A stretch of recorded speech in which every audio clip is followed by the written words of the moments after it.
And it feels to me like that general kind of flexibility, reducing any limitations, that overall governance and ownership of your own data, leading to those data-driven decisions, is what the theme was for 2025. What's your take on that? Would you say that kind of, summarizes what the releases are trying to cover here? I think it does, but I think as well as if you sort of even step back further, I think that what's come out over the last year, and obviously we've only touched on like three, right? So there's loads that we've done on the table.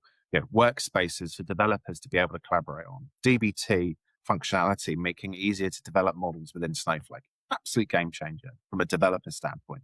But I think what it sort of shows you is that technical teams and business teams can start to work a lot more collaboratively. And that's really, really important because all of this has got to lead to that data-driven decision making. So it's reducing the barriers.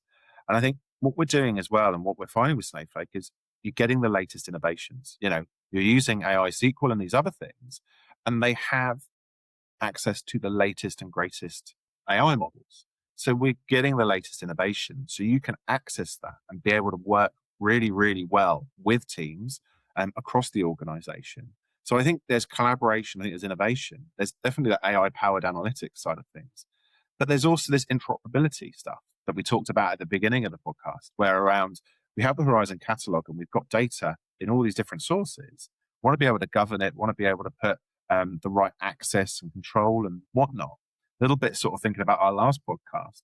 But the idea here isn't to make it harder. It's to make sure that you have the right information at the right time with the right access to get the right decisions based off of actually asking in a way that works for you. So the sort of value at speed stuff and being able to get a decision or be able to get the information to make a decision is really, really powerful.